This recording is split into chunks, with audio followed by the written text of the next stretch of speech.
going to start us off. Thank you, Shay. We have Shay behind the New York Psych Rehab logo back there supporting us on the back end. All right, so welcome in, everybody. I'm Daniela Labate-Cavelli. I'm the Director of Psych Rehab Initiatives at NIAPers. It is my pleasure to be with you for our fourth webinar in our training academy today. So this is actually our last webinar in the first phase of our training experience. So today's topic is creating an organizational culture that promotes recovery and the implementation of psych rehab. Excuse me. So with us today, we have two fabulous presenters who are our consultants, our advisors, our friends.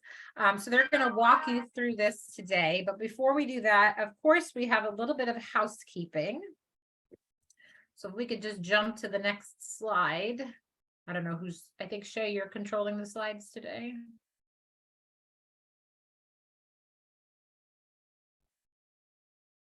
Uh-oh, we're not moving the slides. There we go. Oh, we have our obligatory training partner slide. Thank you. And then if we move to the housekeeping slide, you just heard today's webinar is being recorded. Our slides will be available on the website, psychrehabacademy.org, in the archived training page. All of our participants should complete an evaluation in order to accrue CPRP training hours. We are also providing continuing education credits for today's webinar. 1.25 CEs for social workers, that's both LM and LCSWs, CPRPs, LMHCs, MFTs, KSACs, and LCATs. Those are the only credentials and licenses that our webinar has been approved for. In order to qualify and receive those continuing education credits, we ask that you complete the evaluation form, indicate on the form which credit you're looking for, and then Shay will be sending you your certificate in the next month or so. There's a ton of information today. We want you to continue to use the chat box feature to ask questions and to communicate with us. We are going to be keeping track of those questions. Any questions we don't get to today, we'll hold on to them and we'll start our office hour next week with those questions. So be sure to join us for that, and we'll do a little recap slide later on with our podcast information and our office hour information. And I am going to move us along and ask our presenters to give you all a brief introduction. So we have Paul Margulies from the Center for Practice Innovations with us today, and Edie Schwartz, who is one of our consultants at NIAPers. Paul, do you want to do a quick little intro before we jump into the agenda? Sure. Thanks, Daniela. Hello, everybody. This is Paul Margulies. I'm an associate director at the Center for Practice Innovations. I'm a clinical psychologist by training, and I've been involved in providing psych rehab services and training in psych rehab services since 1982, which is a little bit mind-boggling, but is the truth. Edie? Hi, I'm Edie Schwartz, and I am currently a consultant and working with a number of people around the state and the country on transformation, different kinds of transformation issues, coaching issues, strategic planning issues. I was lucky enough to be trained by Boston University Center for Psych Rehab a little bit after Paul, but not much, in the late 80s and early 90s. And I've had many jobs within our system before moving over to consulting. So I am very happy to be working with Paul and Danielle and Shay and all of the wonderful folks that we're working with on this project. And with that, I think we will move right into what we're going to do today. So Paul and I are going to go back and forth with some information for you. We're going to have some Slido word clouds developed. We're going to have some polls. And what we want is what you're doing right now. We want lots of talk in the chat box.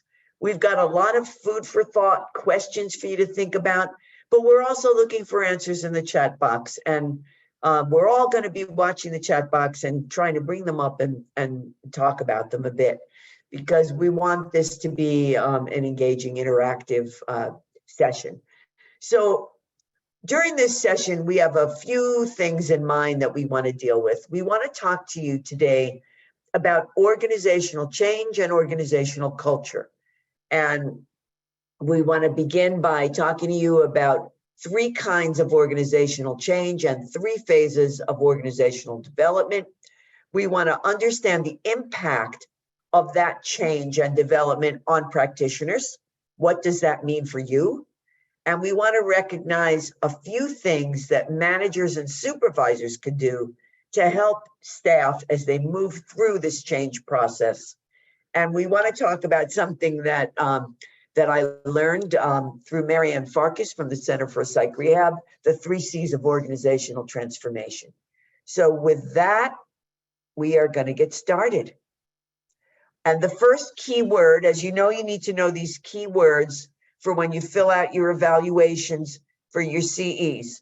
So the first key word is yellow. You don't need to write it in the chat box. Just write it on a piece of paper. Keep note of it for when you fill out your evaluation. Yellow. Okay, thank you so much, Edie. So we're first going to talk about what happens within an organization when change, when innovation occurs. And we're going to talk about the work of somebody named Harry Woodward. As you can see on your screen, this work goes back a little while. It goes back, several decades ago. And Harry Woodward studied Fortune 500 companies and watched what happened as they tried to make change, the good and the not so good.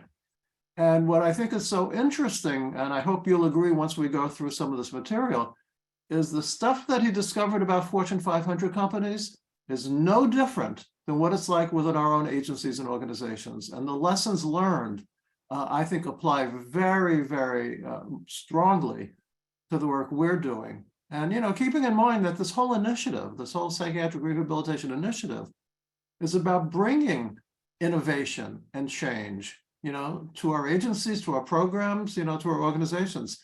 So hopefully the lessons learned here can be helpful to you as you work on, the kinds of changes that we're all trying to accomplish. So what Harry Woodward found is there are 3 kinds of change that occur in organizations. First one is evolutionary change. It's gradual, it's incremental. You can plan for it, you can prepare for it. The second is strategic change. It's a change where you feel a sense of control, that you're driving it, or at the very least keeping pace with it, but it's very strategic. And finally, this shock change. It's unexpected. You usually don't want it to happen. It catches you off guard. Maybe it sets you back, or maybe it pushes you ahead, or maybe both, but it's generally fraught with all sorts of feelings and emotions and that sort of thing.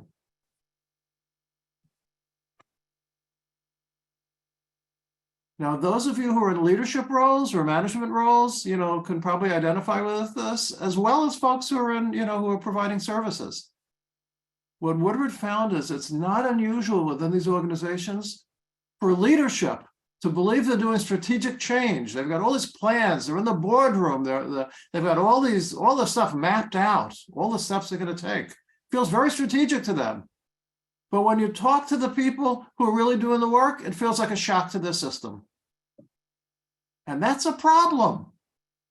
And part of the problem is the disconnect in these organizations that he found between planning at the leadership level and reality on the ground with the people really doing the work. So that's a very important observation. He also found that these organizations have life cycles. There's a growth curve. And there are basically 3 phases. The first is the formative phase. This is a startup. You're just starting out.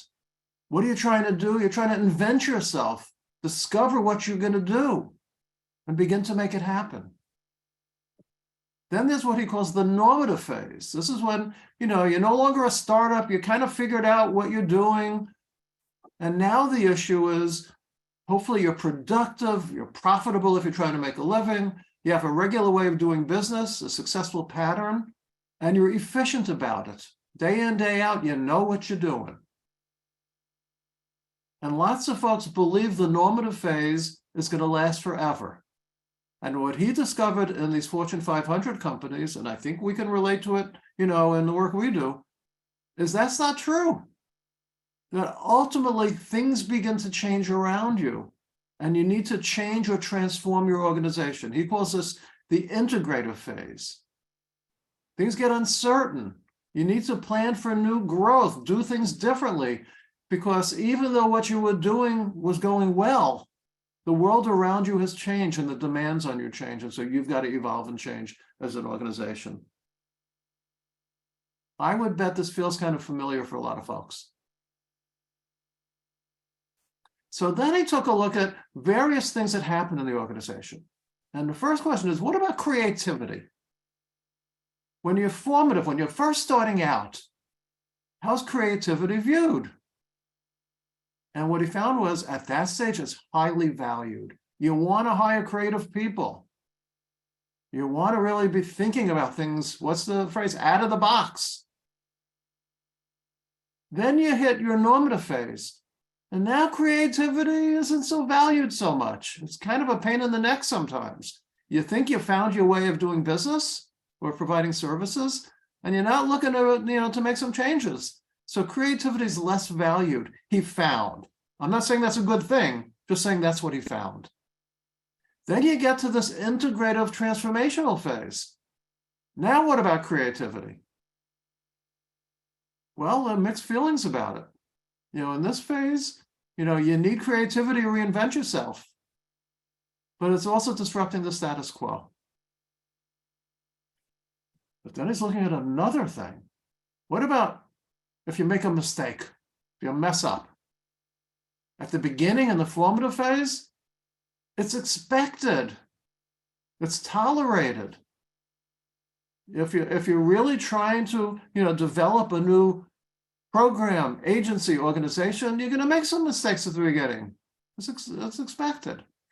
But by the time you get to the normative phase, people aren't real thrilled with mistakes. Back in organizations I used to work in, this is the era of special investigations. Let's find out what went wrong and who to blame. You can probably relate to that a little bit. Now you can't mess up anymore. It's a bad thing. Then you get to the integrative phase. And guess what? And you can probably predict this now. Since you're going to try to reinvent yourself, you're going to make mistakes. But at the same time, you're still trying to keep the business or keep the agency running. And so mistakes can also be a problem. So you get the pattern here. There are things that were in the formative phase that were expected and acceptable. You move to the normative phase and they're not so good anymore. You come to the integrative phase and, you kind of need them again, but you have to do it in a manner that doesn't, disrupt the apple cart.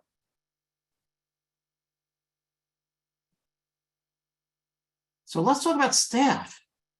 And here's where it gets really interesting. During the formative phase, who's a successful staff member? Who do you want to hire if you've got a new program or a new agency? People are energetic, creative, excited. People who don't mind staying late and coming in early and doing things off hours and, doing unpredictable things. You want that energy. Then you get to the normative phase. It's actually a different kind of staff member that does well here. It's somebody who really likes predictability, who really, embraces routine. So what happened to the folks in the formative phase, do you think? Some left because they get off on the energy of a startup. So some people go from startup to startup. Other people, we just got older and we settled in. And we grew comfortable with some predictability. But now you get to the integrative phase. And although you want the folks who are very comfortable with routine because you're still doing what you're doing, you also need folks who are energetic, creative, and willing to work out of the box. And oftentimes that's not who's at the organization at that point in time. And that's a challenge. Paul, I'm just going to jump in for a second because I'm here smiling, saying that none of these are better or worse. The most important thing is to know who you are and to know the kind of thing that's exciting for you. There are startup kind of people, and there are people who keep the ship running. And so it's just important to know what you like to do to know if you're going to be helpful in that phase. And I take it a step further, Edie. When you get to this integrative phase, we need both. Absolutely. We need both. Each brings something else to the table that makes all the difference. So now let's talk about supervisors and managers. What are we looking for? Who does well in a startup in the formative phase? These are people with vision. They're inspiring. They're charismatic. And if you think about, some industries and some famous companies, you know who some of these people are. But when you get to the normative phase, what you really want, and the people who do well as supervisors and managers, are people who keep the trains running on time. And that's not in any way a criticism at all. This is really where middle managers are so important. You get to the integrative phase, and just as with staff, you need both. You need managers and supervisors who can keep things rolling well. You also need folks with new vision, and who can be newly inspiring.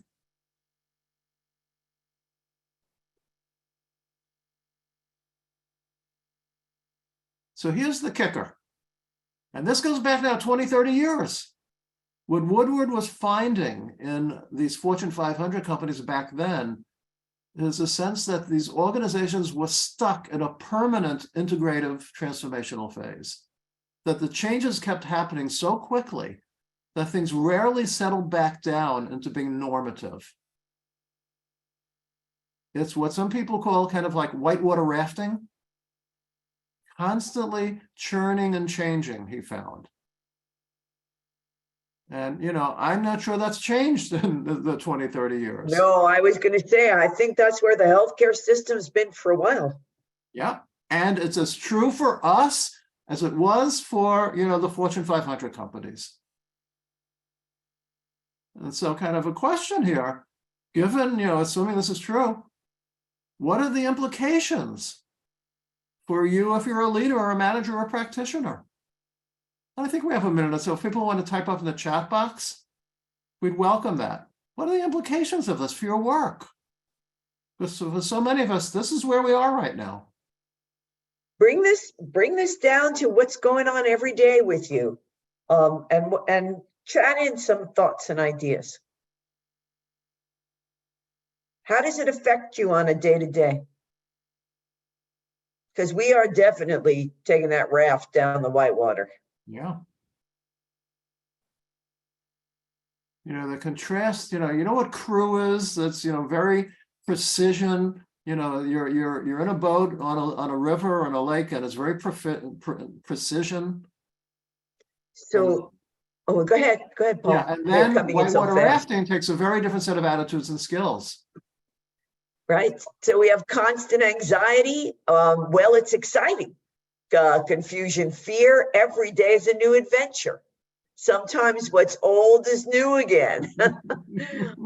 Exhausting as the work of being both skilled and innovative. Not enough time in the day. Potential burnout. It's true. We have to be careful. Constantly changing client care to complete best care and match up billing needs. Exhausting yet inspiring. People enjoy a challenge. These are great answers. You never know what the day will bring. And they are all these things at the same time. They're confusing and exhausting and exciting and exhilarating. Someone's waiting for the ride to be over. I don't know about that one. I think it's going to keep going. Yeah. But someone pointed out, and it's true, it's hard to feel proficient at your job. Sure, because it's changing so much.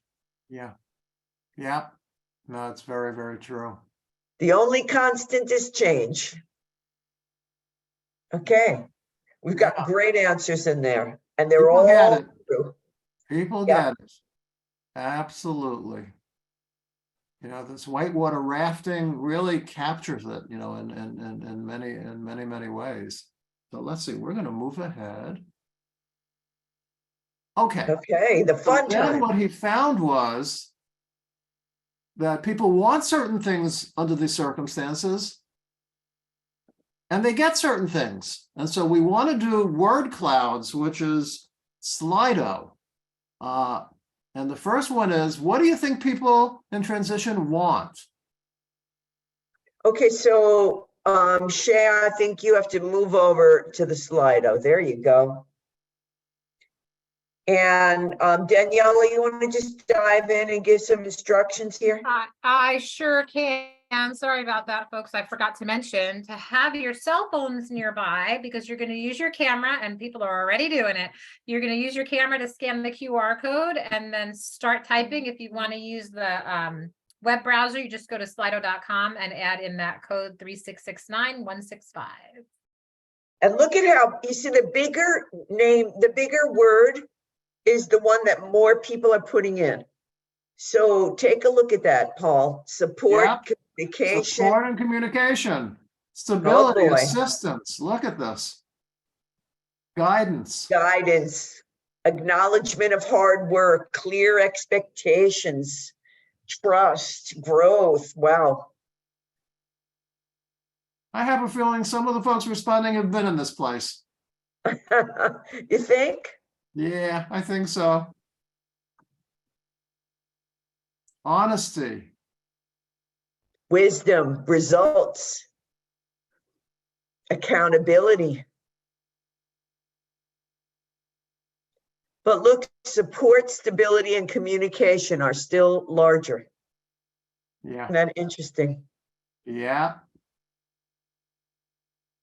Lots Consistency. of people still typing. Consistency is coming up there.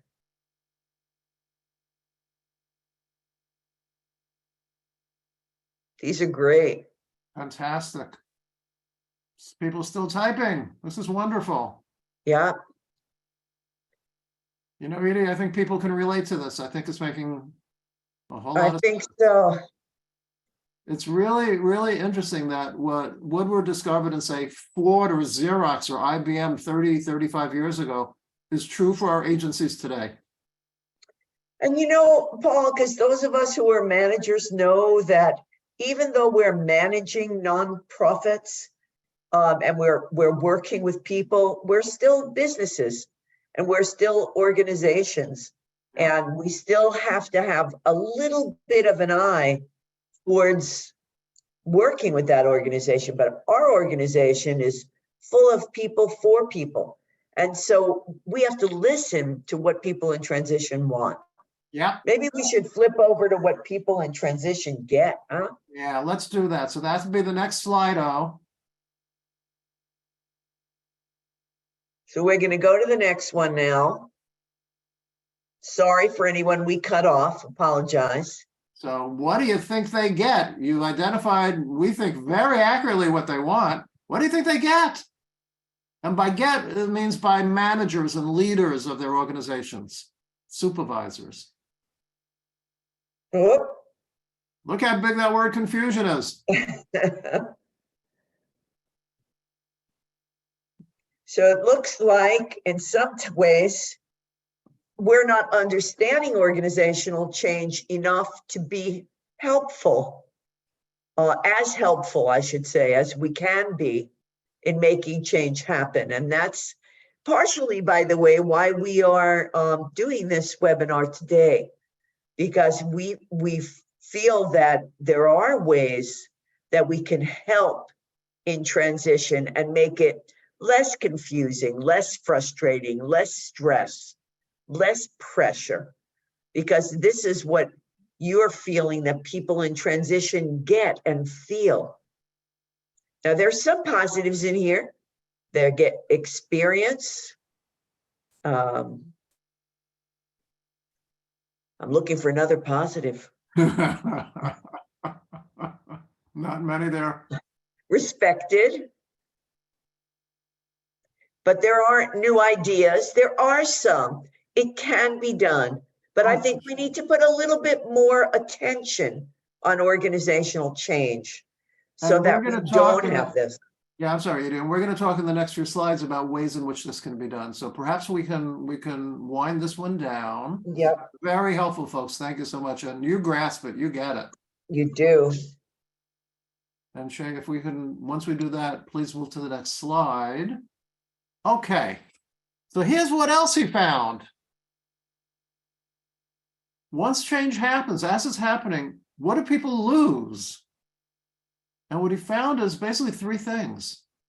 People feel that they lose control over their work life. They lose status. What does that mean? We used to do something and they even hired me because I was an expert on that something we used to do. And now we're doing something else and I'm clueless about this new thing. I don't understand it. So people don't look up to me anymore. Over and over again, he heard those kinds of things. Then finally, personal meaning. I came here to work here because this place did X, Y, and Z. And now it doesn't do X, Y, and Z anymore, or it's really, it's de-emphasizing X, Y, and Z. And so what was really meaningful for me isn't meaningful anymore. And so these are the ways in which people feel threatened when change happens within their organization. Move on. So then he said, not every organization is messing this up. Some are doing well. How are they doing well? And what he found is there were certain qualities in supervisors and leaders. They were open. And once again, we're not going to go back to the other slide with the Slido slide, but they will speak about this. People want openness, but we don't believe they get it. There's a lot of support that's provided. The communication is there.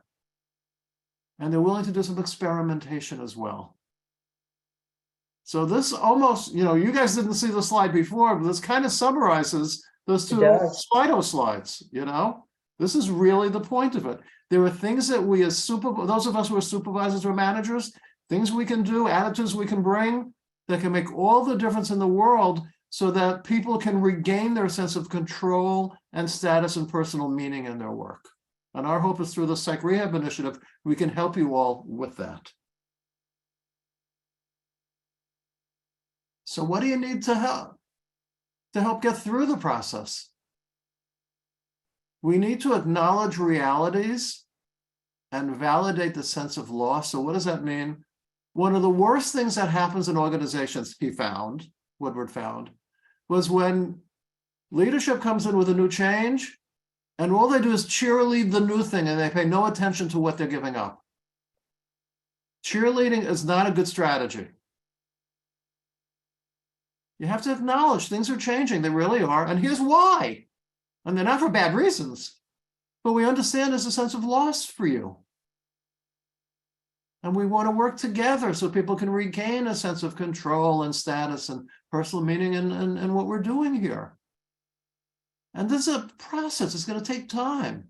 This initiative we're doing with you, we're not expecting in 1 month anything changes.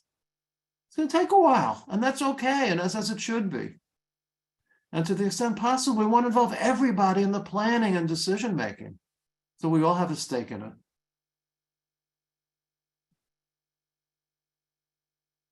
Okay, do we have time to do a little bit of chat box? How are we doing for time? We're just at about 11:35. I mean, excuse me, I'm on the West Coast at the moment, so it's 2:35. We've a minute or two, I think. Okay, so if anybody wants to respond to any of these questions in the chat box, does it ring true for you? Where are you guys at in your own program or agency with the life cycle? Why is it important to acknowledge all this stuff? Let's see what's in here. Yes, we're in the integrative phase, Heather tells us. Validates experiences I've had. Someone said this training feels like it was designed for me personally at this moment. I'm really glad because I think that and someone else said yes, the same. I think that we are all in this together, and that's why we're really thankful to the Office of Mental Health for supporting this kind of extensive training, because together we can do the right thing and make this work. And what will be better for the result, more people will have an opportunity to to move into a recovery and recapture what they want in their life. Yeah. So Edie, the long and the short of it is people are saying, yeah, this rings true. This feels validating. Yeah, that's great. And hopefully beyond That's great. validating, explains a little something, gives a sense of context of why you're feeling what you're feeling. Yeah, everybody read the chat box. It's really great. When Yeah. job duties change, there's a sense of loss. Having it acknowledged is important. It's true. Yeah. Sometimes just being listened to is what's most important. Okay, so maybe we should move on. Thank you so much, everyone. These are great. Oh, Yeah, here's your second keyword. Keyword orange. We have very colorful keywords today. So our second keyword is orange.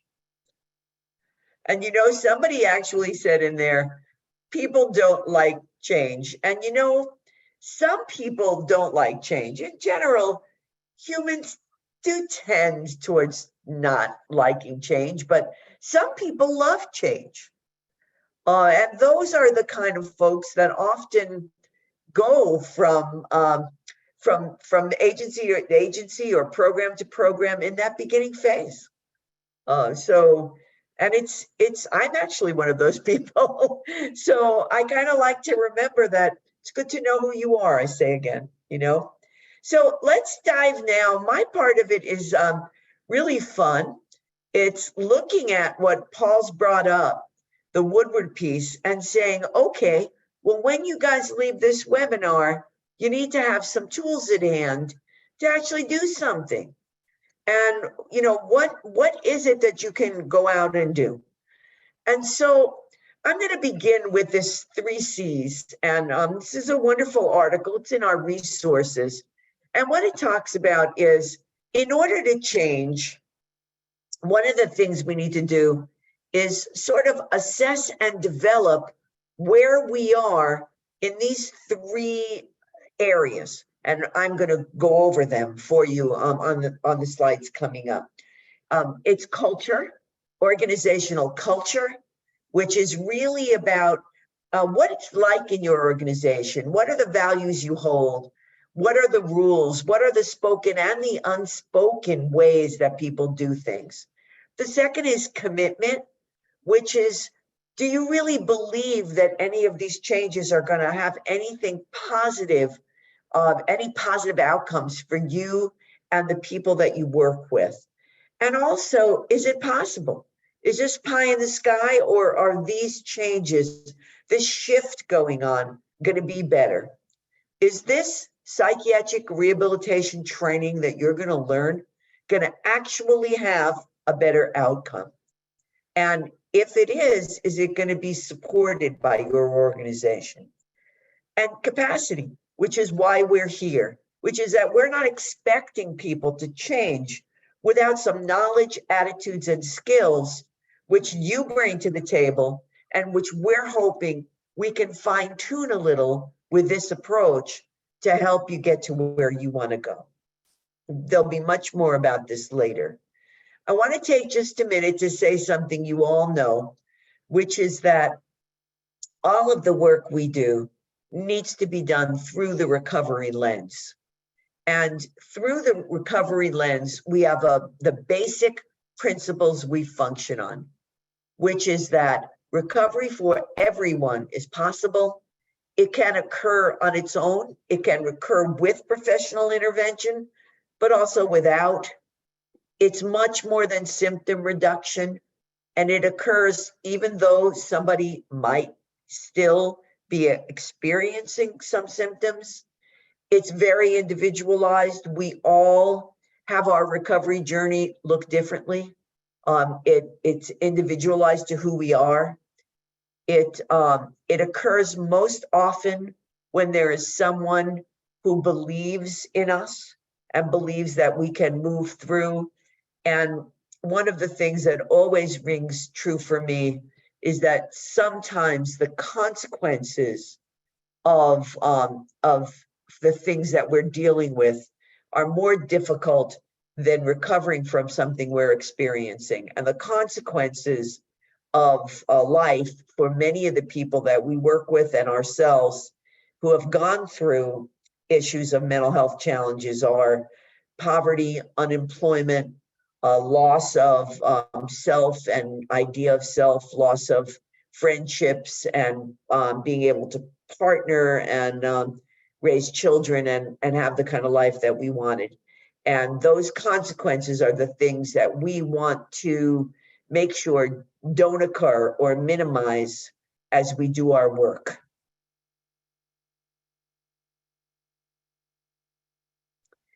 And the implications for our practice of these principles is that we're going to provide care in a different way. You know how we talked about change, and we're talking this whole time about change.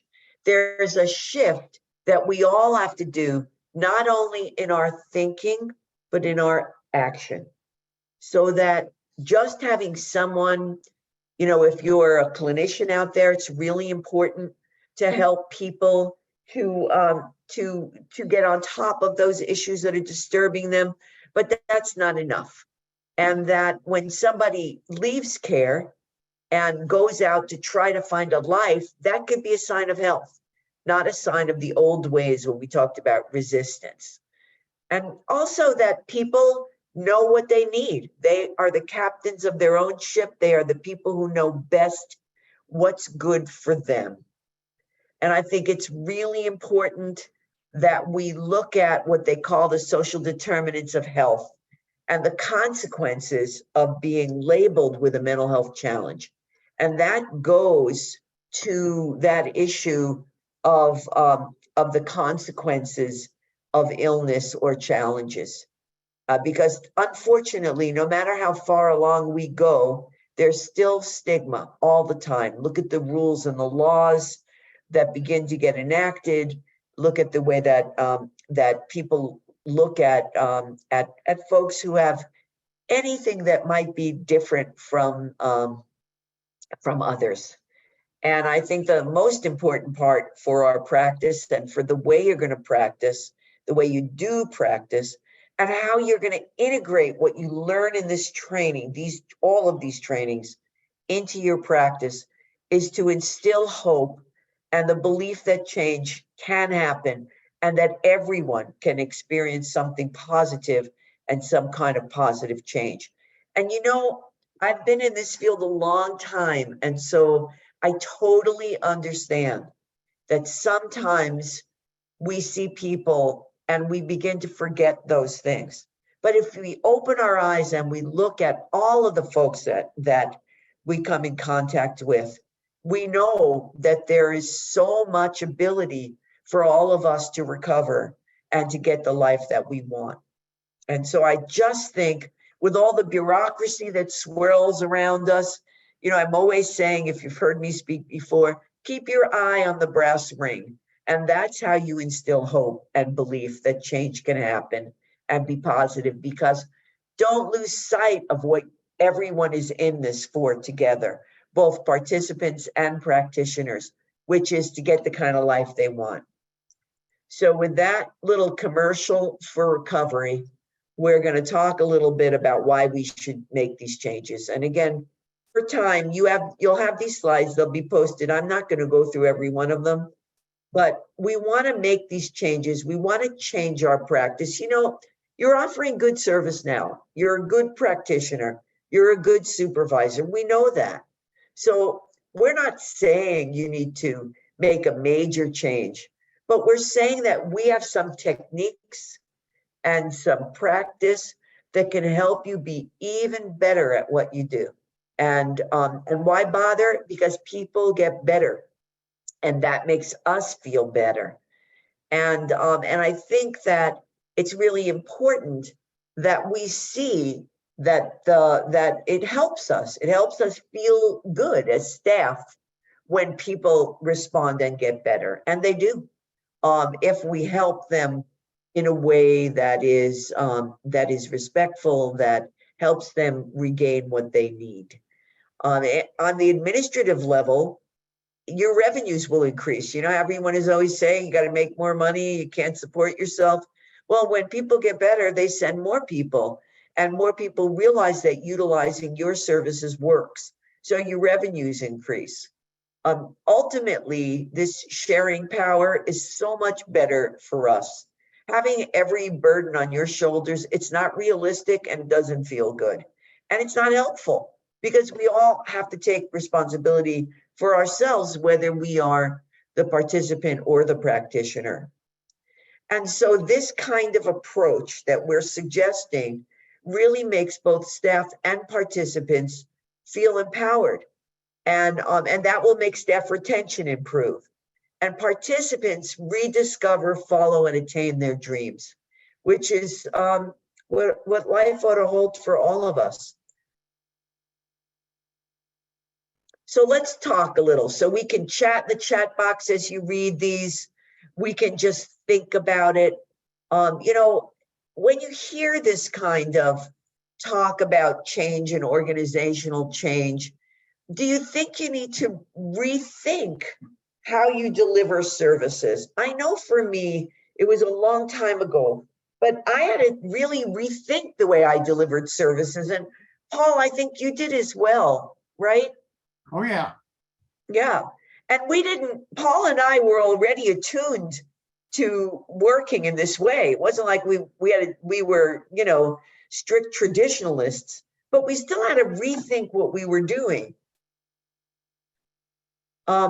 What strengths and limitations do I see in my organization regarding the ability to deliver psych rehab services? Paul, if you need, you know, if you see something, there's great stuff in the chat box, just jump right in. Will do. Yeah. And then we need to look at ourselves and how our own personal motivation and beliefs help or inhibit the ability to provide psych rehab services. That's a huge deal. And it's not a bad thing. You're not a bad person. It's just many of us were not trained in understanding psychiatric rehabilitation, so we don't see it. And what are the outcomes for staff and services when we actually get there? What do you think? You know, I'd like to see some answers in the chat box to that. What do you think this change at the end of the next few years, as you go through this training for you and your staff, what do you think is going to be accomplished? How will things look different? How will things look different? How will they feel different? Edie and Paul, I just wanted to jump in. I see a couple of folks had their hand raised. We don't have the capacity or the capability to unmute people just because there's such a large number of people in the Zoom room today on the webinar. So please just type in using the chat feature. Thanks, Yeah, Danielle. sorry about that. But yeah, what do you see that'll be different? What do you think the outcomes are? People are happier with positive energy. True. What other outcomes do you see for your staff, for yourself? Wow, already seeing the outcomes. People are reaching tremendous goals, and the staff feels so grateful to be part of the process. Absolutely. Anybody else? I think there's a difference between an illness-based approach. Oh, it's moving on me. And a personal growth approach. Personal growth approach is way more empowering. Amen. People are more satisfied with their accomplishments. Participants are more engaged in their own recovery. It's validating to be work being done and less burnout. Yes. Yeah, that burnout issue is a big one.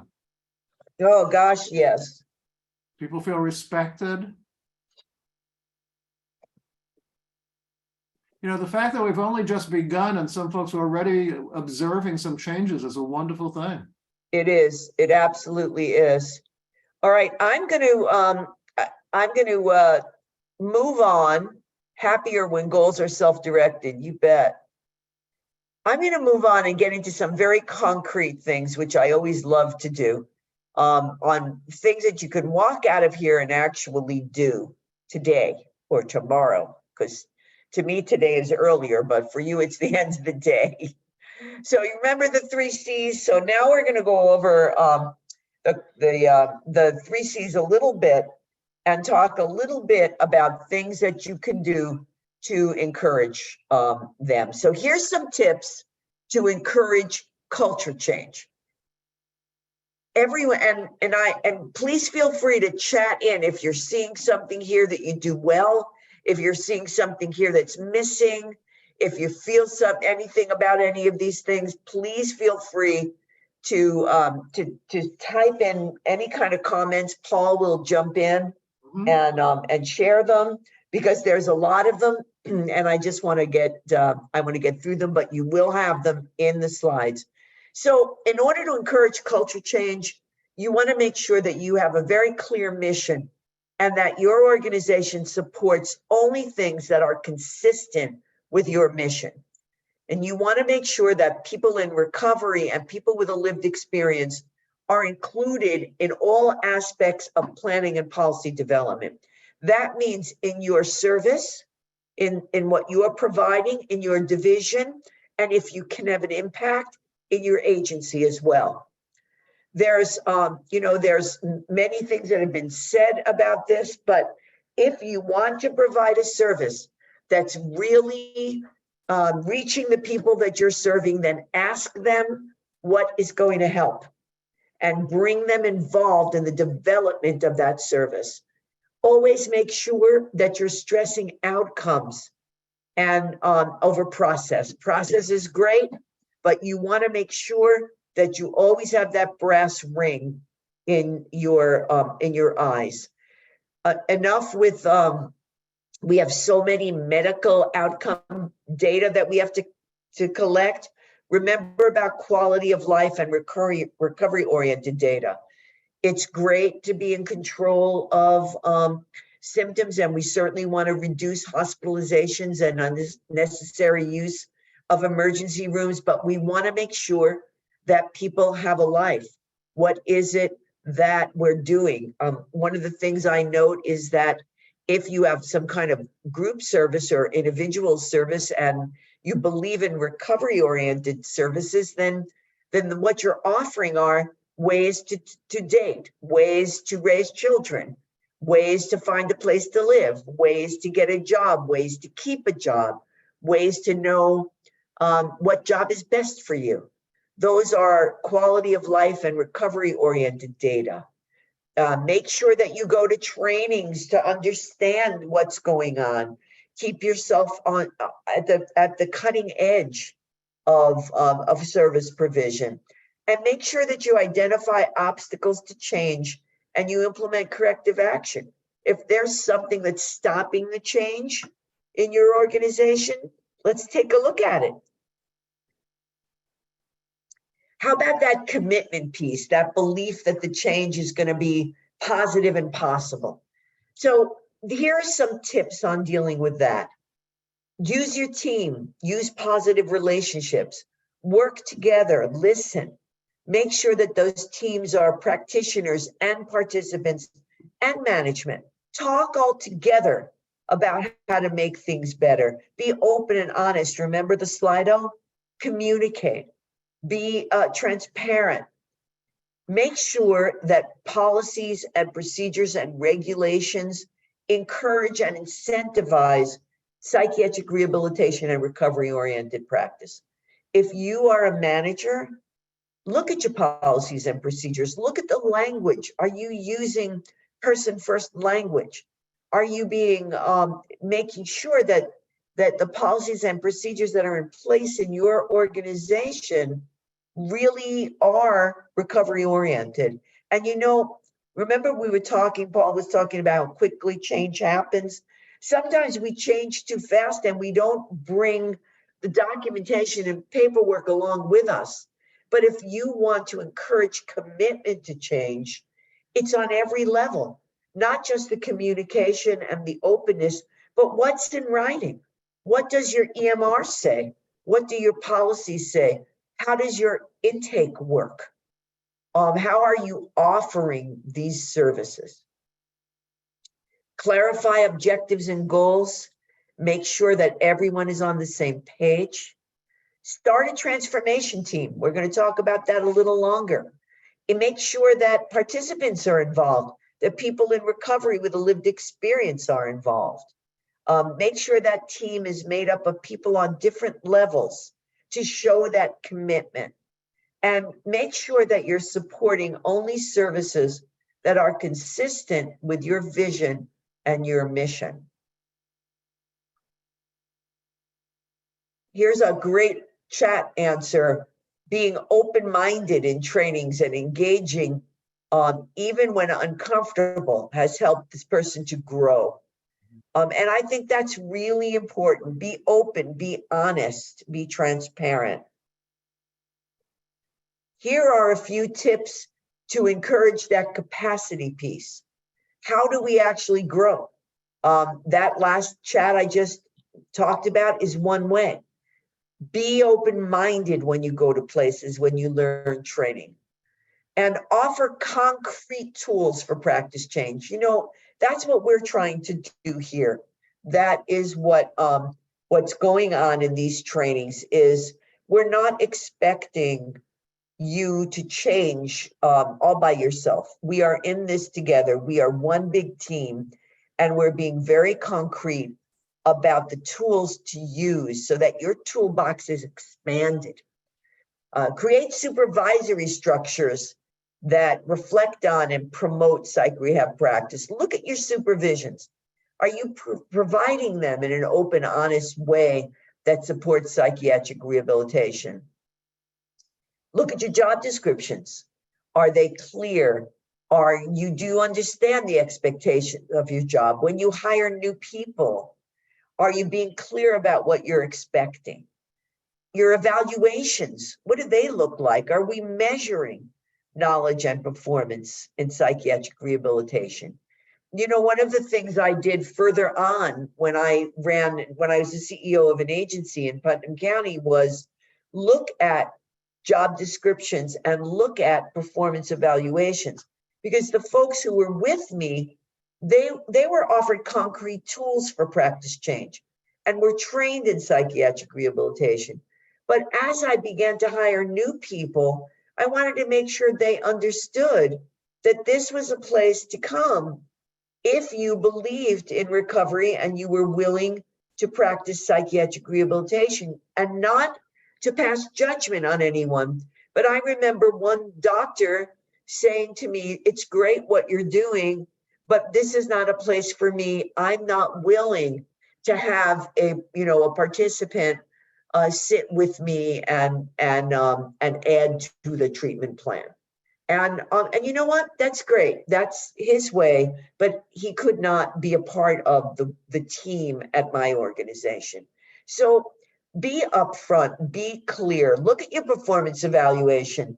Are you saying that people really need to function in a certain way? Is that part of the developmental plan? So those are very concrete tools that need to be dealt with. Make sure that everyone's involved in training. If people haven't signed up for this training, talk with Daniela about how they can get access to it. And make sure that you're offering supervision. You know, just this morning, I chatted with someone who is between supervisors that no one should be able to, should have to do everything on their own. We don't have to do things alone. We want to be able to have good supervisors, and also talk about how to disclose our own issues and our own challenges in a productive way. Edie, there's a comment here I want to read because, once again, validating people's experiences is important. So this is from Elizabeth. She says, "I think we need to discriminate which trainings we take. We are all so busy and there are so many available. Which ones are the best use of our time?" And we just need to acknowledge that's real. That's very I'm real. in the center, and IAPRIS also, and all the other centers involved. We're making available to you all so many different kinds of trainings and such. The one thing I'd say about the Psych Rehab Initiative is, in many ways, it can be a foundation off of which so much of the other work you do can really spring. So this can help pull it all together. So I just want to say that. Yes, I agree. And I think that those are all individualized choices. But one of the things that I ask you all to do is to remember that taking care of yourself through training and supervision is a gift that you deserve. And we get very busy with lots of things, and And the more the more we work, the more there is. And I want to remind people that you deserve to be able to learn something new and integrate it into what you do. And so as you choose what to do, remember that that the work's never going to stop. It's always going to keep being there, but you deserve the chance to grow and to learn. So here's a few more concrete kinds of things for you to do, okay? You can do this tomorrow. Walk through your space. What do you see? If you like it, it feels enriching, it feels empowering, terrific. If you don't like it, change it. You know, are there signs of recovery around? Are there words of recovery around? Is it a place where people are separated or people are feeling a part of things? So, so take a look and make changes. Invite people in to talk about the possibilities that psychiatric rehabilitation services could offer. You know, there are services that already are providing psychiatric rehabilitation. Go out and take a look at them. It may not be core or might not be your particular core service or HCBS service or pro service, but it might be another. Go and see. Make sure that, you know, I mentioned this before, sometimes we change quicker than our paperwork. So make sure you take a look at your paperwork and you see that it's saying what you're doing, because sometimes it doesn't. Take a look at your policies and procedures, make sure that they kept up with the change. And you know, if you're a supervisor or if you're a CEO or a manager, go sit in on a group or go on a service and see what it feels like to be involved in the kind of services. Are you providing the kind of services that you would want your loved ones to get? Go and see. Make a phone call, see what it's like to get into your agency and get your service. If you're happy with it, terrific. If you're not, very easy, change it. And it's not because anyone is bad. It isn't, or anyone's meaning to hurt anyone. It's because we change.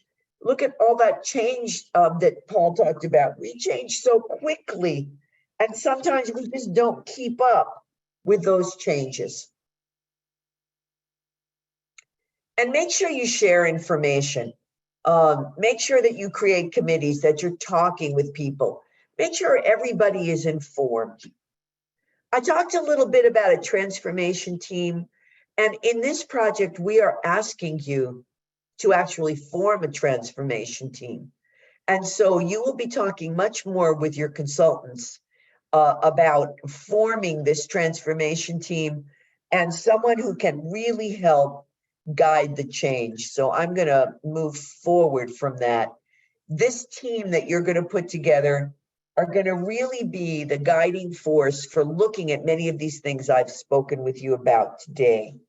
And they are really about the vision and the assessment of readiness to change and the data that you might use and how you engage and involve people in moving towards integrating what you learned into the entire fabric of the agency, and really information to educate everyone who works in your organization.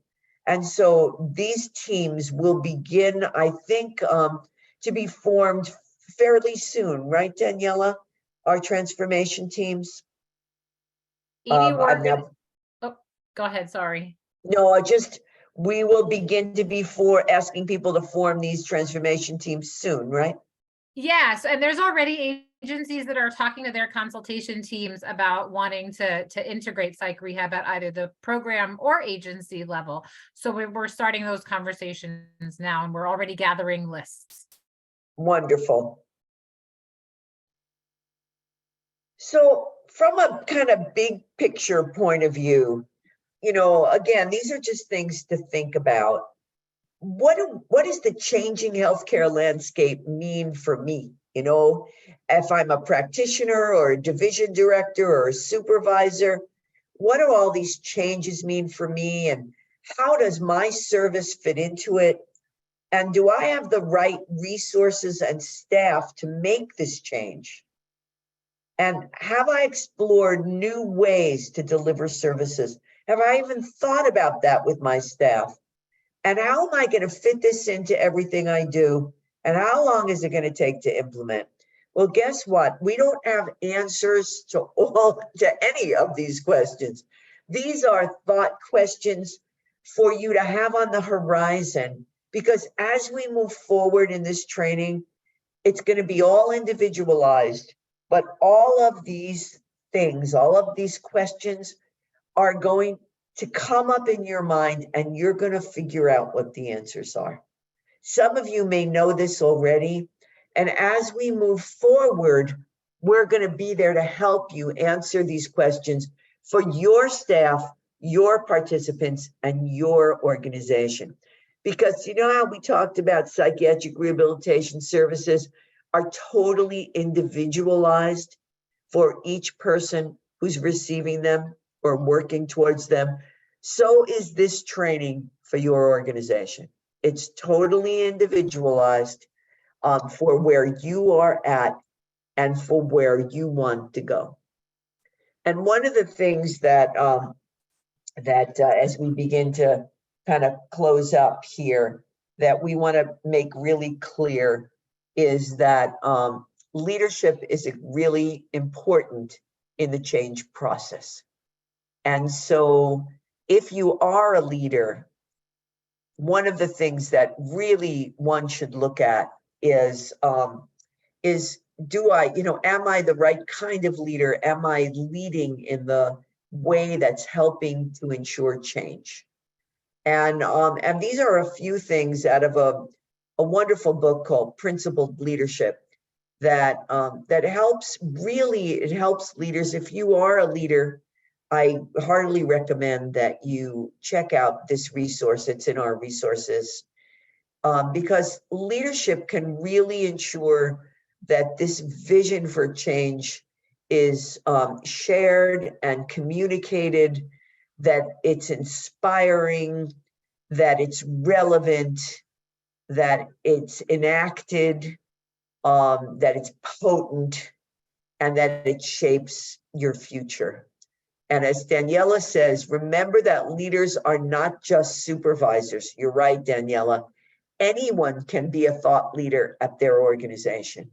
You can make change from above, from below, or right from the middle. Change is something that can happen no matter who is the CEO, who is in charge. And we have one slide to that at the very end that we don't want to leave out. But I want to point out here that leadership is essential. And every one of you is a leader in your organization, because you are going to come with a huge package full of wonderful new information that we are going to ask you to share.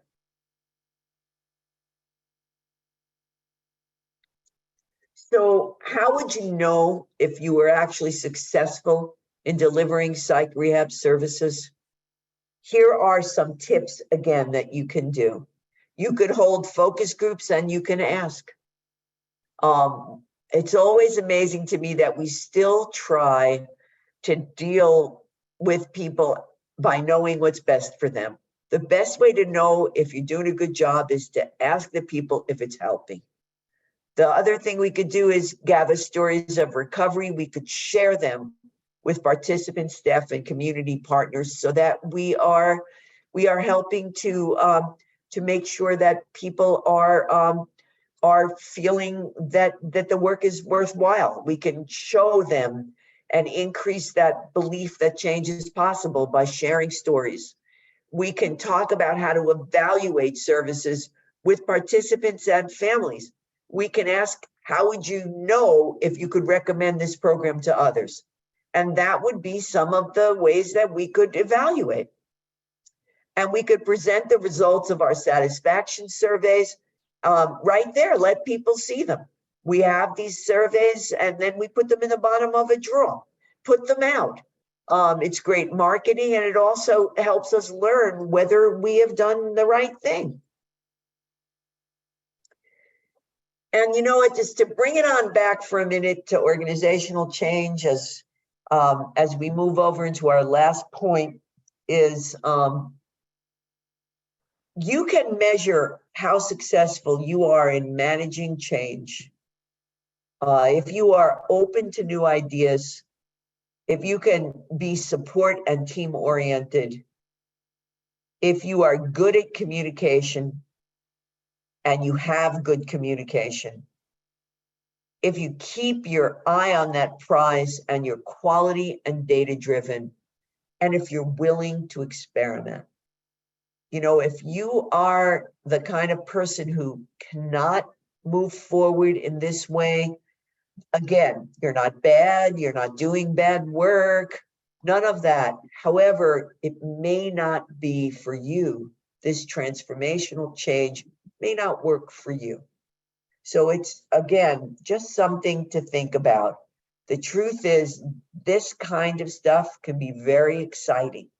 And sometimes when you allow yourself to be open to new ideas, you find that they're more interesting and exciting than you thought they might be.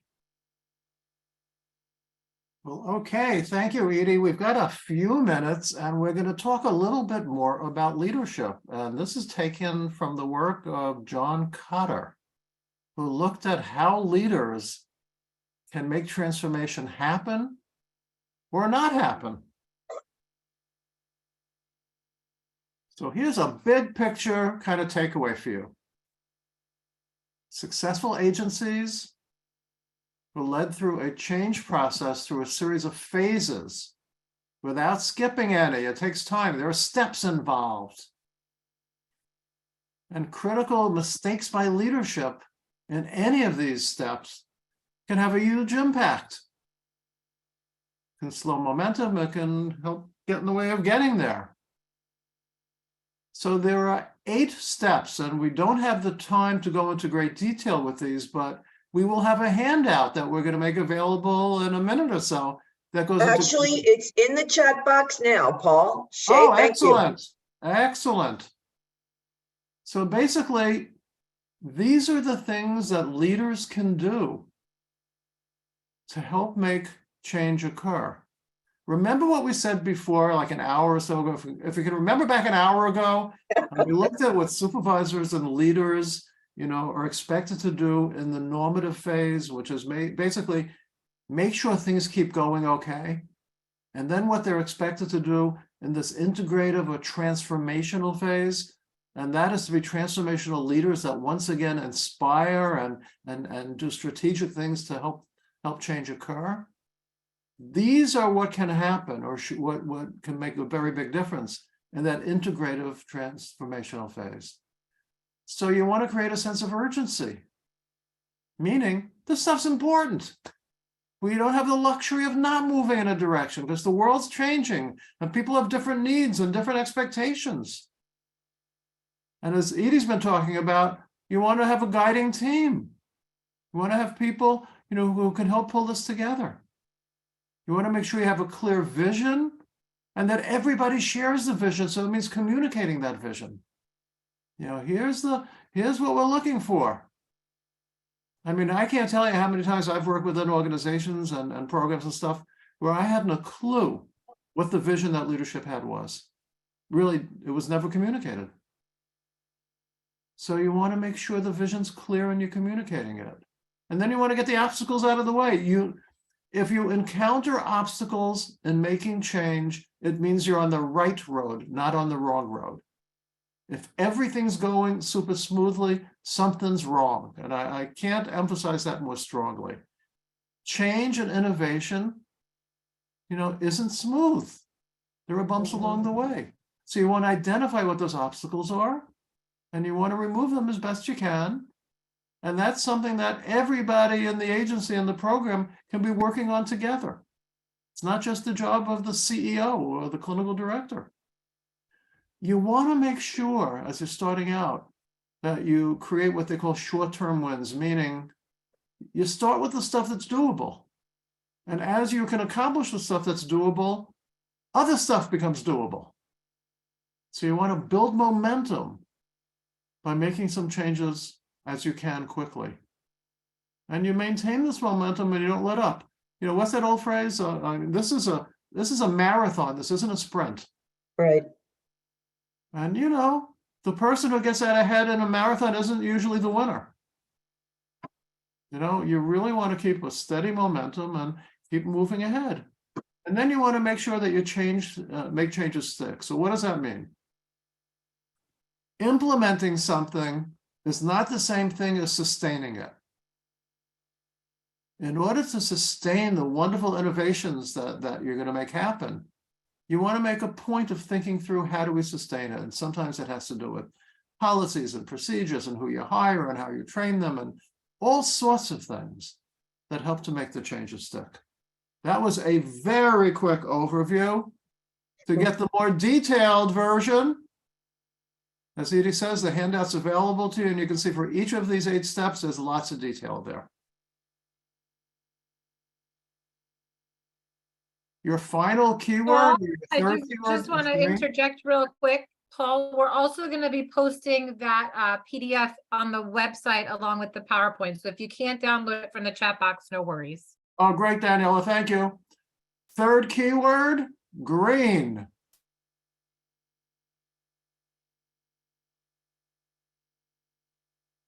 Okay.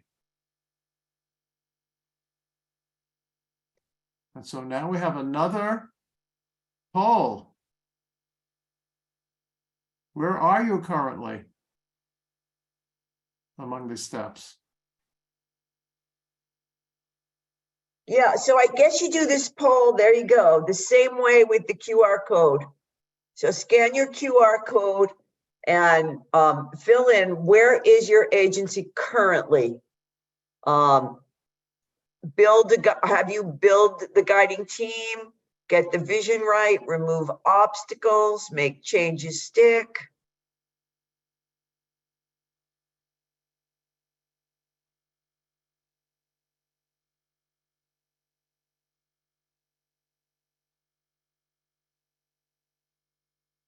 So you have 20% of you are building a team, 18, oops, it's moving.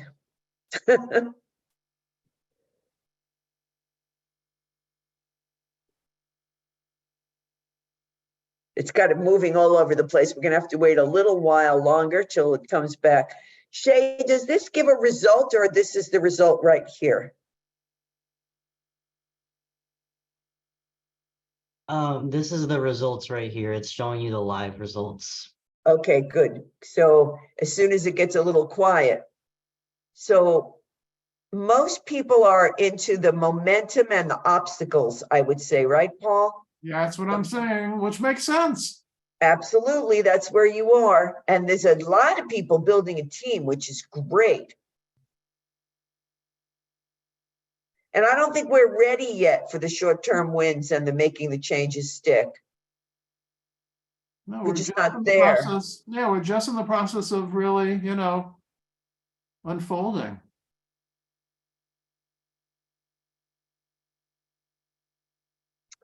Now, I don't see the answer for communicating buy-in. Is that because no one answered it?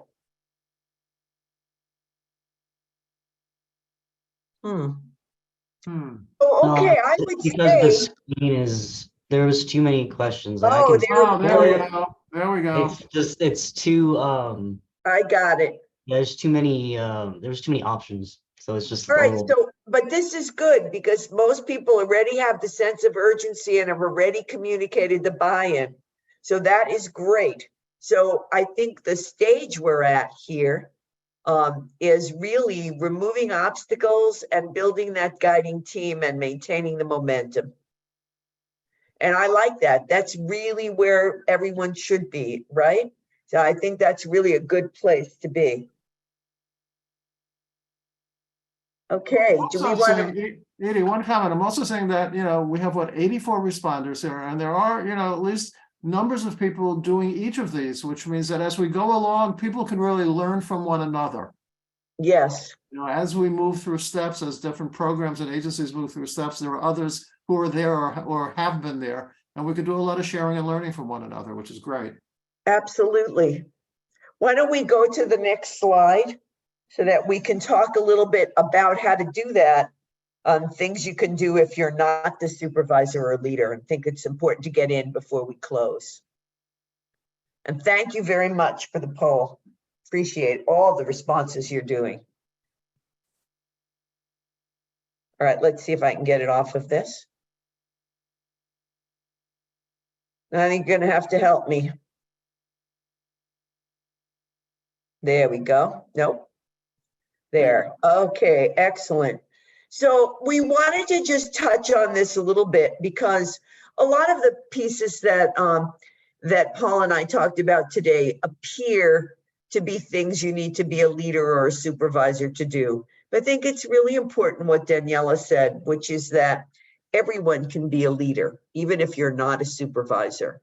And so I think it's important for you, no matter where you are in the chain of command, to step up and be active and vocal with the other people that you work with, you know, with your team.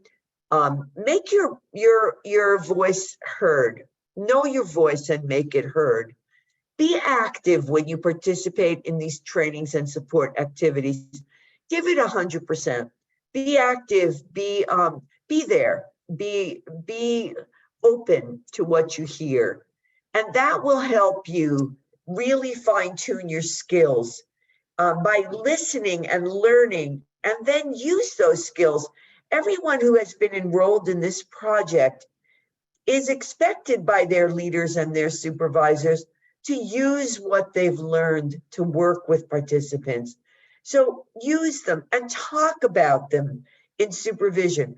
Talk about the strengths and the challenges of learning this approach and using this approach and integrating this approach with the work that you're doing.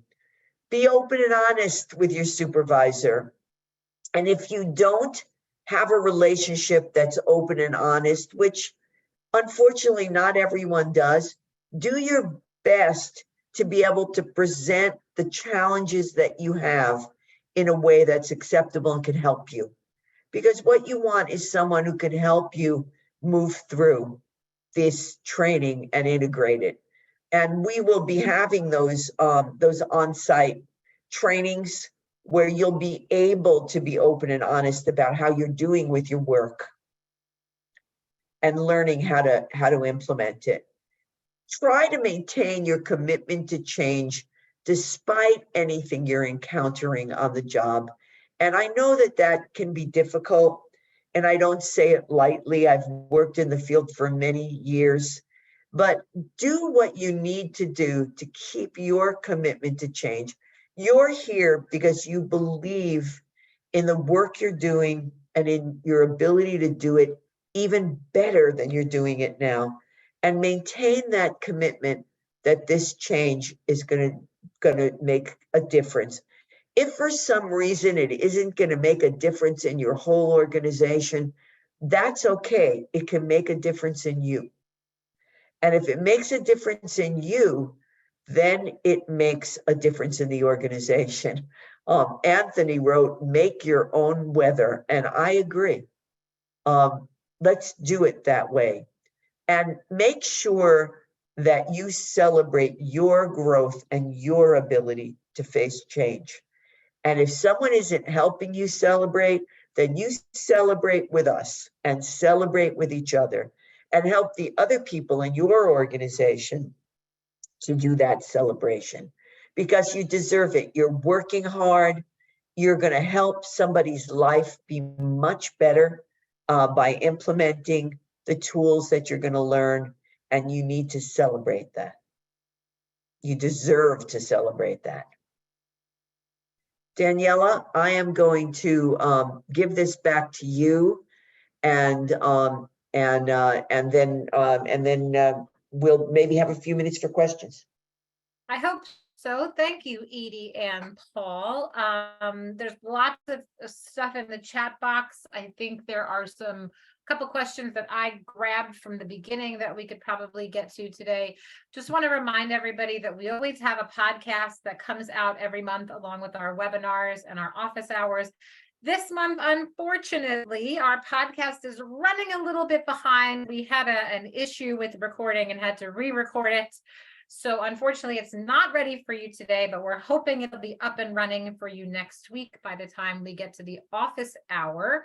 But again, you know the drill, how to listen to our podcast by now, either on Spotify or through our YouTube link on our website. I want to remind people, if we just move to the next slide, I want to remind people about the office hour, which is next week. And that's from 3 to 4 o'clock next week, Wednesday, the 17th. If you haven't already registered, you can register using our website. Think about everything you heard Paul and Edie talk about today. Think about where you fit in the grand scheme of culture change and what kind of questions you have around culture and changing culture, either at the program level, at the service delivery level, and at the agency level, and how Paul and Edie can answer some of those questions for you, so that we can really do our best to support people to attain a meaningful life role. I also want to just kind of put a quick plug in for those that are listening live. We are in the home stretch of finalizing our in-person trainings that will begin in July. So be on the lookout. Make sure you're reading your emails that come to you from the Training Academy, because you'll be getting information through our email listserv for registration information and dates in each region. So please be on the lookout for that. We'll also be posting it on the website as soon as it becomes finalized. So that should happen by next week. Okay, let's see. The evaluation link has already been posted in the chat box, thanks to Shay in the background.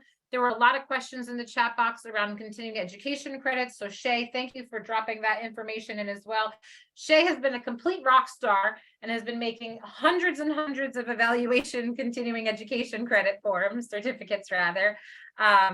And she's caught up to date up until March. She's working on the April webinar CEs now. So if you haven't gotten those, that's why. If you haven't gotten February or March, just give her a shout out and let her know. And it's probably hiding in some spam folder somewhere. But those CEs come directly from Shay. So don't forget to register for the webinar for the office hour next week. There's a question in the chat box. Is there a June webinar? There is not a June webinar, but there will be a learning module. So the learning modules will begin in June because we're moving into the second phase of training now. This is the last of the knowledge dissemination phase, training activities. So we're moving into modules and in-person trainings. So you will also get information about when the first learning module goes live, and it will be the first week of June. So we'll be reaching out in the next week, making sure that people have access to log into their learning modules. So again, I know you get tons and tons of emails, but it's super important to just glance at our emails, make sure that you've got everything that you need to access those learning modules, and then the in-person trainings. Okay, I think we are at the questions part of our webinar. We have 2 minutes left. There was a question way early on that I took note of, and it was around the phases, Paul, that you were talking about. So you talked about constant integrative phases and being kind of stuck in that constant phase sometimes. And the question from the audience came, is that because of constant staff turnover, do you think? I think that, that's an interesting question. Isn't that? Yeah. And I think my answer would be, it both contributes to it, but also is a product of it. I mean, the major reason why we're stuck in this constant, change process is because the conditions around us keep changing very quickly now, much more so than it would have been the case 20 or 30 years ago, with all the different initiatives and financial situations and funding and all of that, just the world around us, as well as all the new research and the greater emphasis on recovery and all of these things. But, certainly staff turnover, as we all know, is a dramatic issue right now, and it makes things even more complicated. So that's a great question. My sense is both a cause as well as a consequence. Absolutely. I would add one thing to that, Daniela. which is interesting, is as we look around at agencies, as difficult as it is to be in the middle of all of this change churning, if they're not changing, an organization that isn't changing, and there are a few, are not growing and moving, and I don't think they're going to be long lasting. Right. So in some ways, I don't know that we have any choice, and that anyone who's leaving and moving is going to go to a more stable place. To go back to the Harry Woodward examples, think about Kodak and what happened to Kodak. Yeah. They didn't change. We don't hear much of them anymore. And That's right. There are many companies we can point to, you know. I wonder how many people on the webinar even remember who Kodak is. That's a good point. Or what Kodak was or is. That's right. There used to be film in cameras. We used to own cameras and develop film. Remember those Mine are days? still in the closet. And you'd go on a trip and take 12 pictures because you only have 12 shots in your roll. So real quick, I'm gonna hold the next question actually And for the go ahead, office hour. Daniela. We kick off the office hour with that. But Shay, yeah, I was gonna just address that. Shay, do you I wanna am- come in? I'm currently fixing the questions. They were listed in multiple choice rather than the check boxes, because a lot of them that you need to be able to select more than one. But for So don't answer the evaluation for the next 15. Actually, let's wait until 4 p.m. because clearly we made an Yeah, error on the we got evaluation. some issues. So give us a chance we're to gonna fix fix it. it. That's Sorry. okay. Thank you, Everybody Shay. take a break. That's it. Go get a cup That of was tea. me. I admit it. It was If you already did it, just when when it gets sent out again, I would recommend just doing it again so you get the full Redo it, score, yeah. okay? So You got it. Absolutely redo it. All right, very good. All right, so with that comic relief for the afternoon, I'm gonna thank you both, Edie and Paul, for your wisdom today. We appreciate you very much. Thanks all for joining us. If you have any questions, feel free to email them directly to me. I'm gonna keep track of questions that come in ahead of our office hour next week. And don't forget to come back at 3 o'clock next week to join us to talk about how we actually get through this change process. All right. Thanks, everyone. Have a great afternoon. Thanks, everybody. Thank you. See you next week.